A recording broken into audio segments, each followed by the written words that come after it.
What's it like getting out the door in the mornings with your kids? Let me guess. It's probably your favorite part of the day, right? You get to run through the long mental checklists to make sure everybody has what they need, including you. And as you give out reminders and directions, it's as if no one's ears work anymore. And just as you think you've got everything, someone needs to go to the bathroom or decides that the shoes that they're wearing just feel all wrong. We got you. We've been there. I'm Megan Iskander. And I'm Kate Mulliken. And this is Raising Reciprocity, where we believe raising children is a form of activism. Thank you so much for joining us today. We are so happy that you're here, and we look forward to talking to you today about preparing your environment. This is something that we focus on a lot in Montessori. We think that it is the most essential way that we can support a child's development. We want to remove obstacles and make it really easy for children to be successful at being independent. And you might be wondering, like, how is this tied into, parenting being a form of activism? But if we are raising children that are independent, which means capable and confident, then they're going to be the type of person that is willing to roll up their sleeves and step up to any obstacle that might come their way because they feel capable of being able to take care of it. Another piece of it is also just like the emotional well-being of your household. I think that many of us can relate to that flustering feeling when you're trying to get out the door and, someone can't find their socks or whatever it is. The things that we can do to prepare the environment will also ease our transitions, which will help us as the adults be more level-headed and able to really be present. And then there'll be less conflict and just like a more emotionally stable environment. So we will be doing all kinds of episodes, but we will spend quite a bit of our time focusing on ways that you can prepare your environment. And when we were thinking of what part of our households or environment do we want to focus on first, we decided to focus on the entryway. Because this is the transitional space where you're going out and you're coming in. And we really want to focus on the going out part, right? When we're in the mornings and we have a million things going on and we're trying to start our day right so that everyone goes off to whatever they're, going to be taking on for the day in a good, healthy mental state. We want it to be a smooth transition. So at school, we have places for the children where they keep their jackets and where they keep their boots, and everyone knows exactly where their things go. And so that's what we want to focus on today is how can your entryway be set up to support your child's independence in finding their things and putting them away. Kate, can you tell us something that you found really helpful in preparing the entryway for your children, either at school or at home? Yeah, for sure. Well, when I think about their gear, and obviously this changes seasonally, but we live in a wet climate and we need rain jackets. Sometimes we need heavier coats, hats of different kinds, whether it's a winter cap or a sun hat. We have found that we needed hooks for sure for that kind of gear. And part of the trick in my very teeny entryway was that one of my children could handle hooks at a certain height. And then the other one, who was 4 years younger, we needed to accommodate a smaller sized body. And what we came up with was we found a coat tree or coat rack where it was a fairly cheaply made one that had 3 sections that you simply pulled out of the box and then screwed together. And by not screwing in the middle section, it worked as a good height for her. And, then over time, that could move on and she could use the higher hooks that the others of us had. But that worked really well for keeping coats organized. And each person has one hook that actually has 3 sections. And so that also is a way that we can kind of set a limit. You can't have all of your sweaters and coats up by the front door. You get to pick the certain ones that you're using for that season or that week or whatever it is. It kind of limits how much clutter builds up by that door. So that's something that we really use a lot in Montessori to help children be independent and putting their things away is by limiting the amount of things that are available. So they don't need to have, I mean, they might have 15 pairs of shoes, but they don't need to have them all at the entryway. They can just have, their rain boots, their tennis shoes, and their like slip ons. That's what my kids have.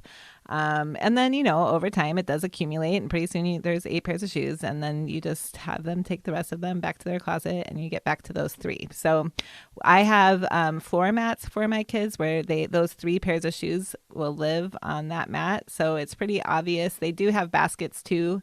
But it's pretty obvious when there's too many shoes and things need to be taken back to the bedroom. And going back to the hook idea real quick, when my son was really little, we found, I think it was like an umbrella stand, but it was kind of like a coat rack. It had the hooks coming around. And so he used that for a couple years, which was pretty cool. So sometimes you'll find something kind of unconventional that just works at the right height, but you want to make sure that it's at their height so that they can independently hang up their things. And for toddlers, they have a hard, and young preschoolers too, they have a hard time like getting their hood or the little hook that's in the jacket over those hooks sometimes. So what we'll do at school and at home is put a little string through that so that it's a bigger loop for the child to manage independently. Yeah, that's a really important step for them. And then regarding shoes, if you have space for providing a bench where baskets can live under the bench for your child's shoes, or maybe there's baskets and you can provide a low chair or whatever size chair to meet your child's height, that can be a lovely way to do it. A small stool can work. At our house for a long while, when the kiddos were smaller, we used what was actually being sold as a small stand, decorative stand to put a plant on. But it was a great height for when the kids were 2, 3, and 4 years old, and it was quite small, but could accommodate their teeny butts so that they could sit there and bend over and be able to reach the floor really easily.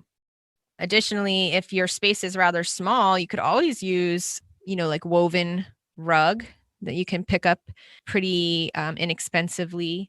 That could even be, stood on its end or rolled up when not in use. Another option for a smaller space. Yep. So basically, they need a place where they can hang their jackets, where they can keep their shoes, and then ideally like a little chair, bench, or rug where they can sit to put their jackets and their shoes on. Then another thing to consider is like where all of your seasonal items might be. So sunglasses, mittens, hats, those kinds of things. My kids we have like a 4 compartment cubby basically in our entryway, and so we each have a cubby and all of our individual things live in our own baskets. We've also had it where like we had one that was all hats and one that was all gloves and things like that, but I think I like the system of us each having our own basket the most. What do you do at your house?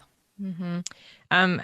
We have a small table near the entryway, and people line up their stuff along that table and kind of just lives in a pile. So maybe not the most aesthetically pleasing, but it seems to work well enough that then as people go out the door, it's sort of like the visual reminder of, oh, what do I need today? Is it the sunglasses? Is it the chapstick? What have you? That seems to work okay for us right now. Yeah. It's also great to have a mirror. You could do a full length mirror that's like all the way down to the ground so that the child can see themselves, or just like a small face mirror mounted low so that your child can see their faces with some tissues and, so you can like check yourself. That's really nice. Yeah, for sure. Depending on the size of your space, when you get down at your child's level and you're looking around, is there any room to beautify the area, create, a calming aesthetic? Is that a plant? Is it a piece of art, a photo of loved ones, maybe a tapestry? Who knows? But you could beautify that space if your room allows. And then living during a pandemic, I wanted to mention that certainly you're going to adapt the space as you go. So for the past year and a half now, for example, we installed hooks on this magnet board that lives near our door so that, and there's 4 people in the household, so there's 4 hooks, and then we hang our masks off those hooks, and those are where the clean masks go. And then on that table that I mentioned, we have a basket where when you come home and you're taking off a dirty mask, it goes right in that basket.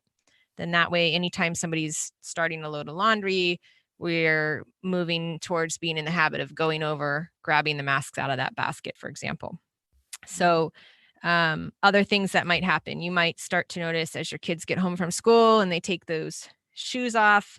Maybe they're good at getting the shoes put in the designated space that you all have designed. But what do you do when dirty socks keep landing on the floor by your front door? Or what do you do if day after day your child's saying like, I keep forgetting my water bottle or something like that? So you're obviously going to want to adapt as things keep shifting and as your child ages and their needs change.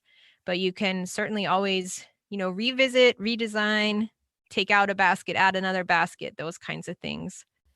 Yeah, and you're going to do that seasonally and you're going to do that annually as your children grow and their needs change and their heights change and their abilities change.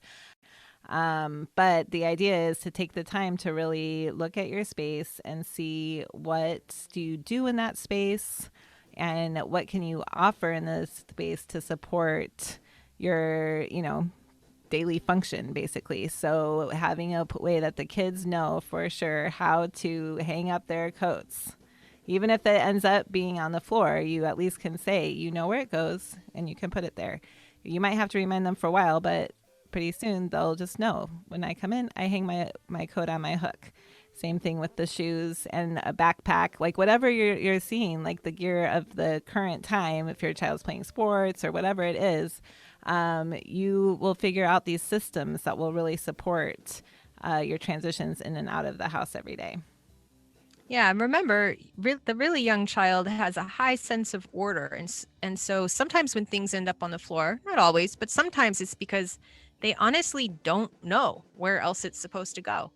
So if you provide a space and you give them the prompts and reminders over time, they recognize that and also feel good about participating in the household the way that they see the other older members of the house doing so. And let's remember too, a great tip, if you do have young ones in the house, lower yourself to the eye level of that young person in your house and see what the place looks like from their perspective and what can you learn from that. Maybe they're not following through with something because it's actually physically not working for them. Who knows? But take a look, and that can be a helpful tip to make some tweaks that are more beneficial to everybody. Thank you so much for joining us. We hope that you gained some tips about how to really increase the functionality of your entryway and support your child's independence as they are growing and developing. And remember that this I can do it attitude that your child has is really going to serve them in so many, everything basically that they're doing in all the other aspects of their life. So these things that we can do to prepare the environment to support them in this independence is really crucial to them being the confident leaders that we're looking for. Right, because when they are feeling self-assured and ready for the day, you know that they are more available to show up for others and to speak their own truths too as they grow. So thanks for listening, and we hope that you heard an idea or two that you can apply to support more easeful transitions as you come and go from your home. We ask that you subscribe to the Raising Reciprocity podcast on your favorite podcast player and follow us on Facebook and Instagram. Thanks. Be well. See you soon.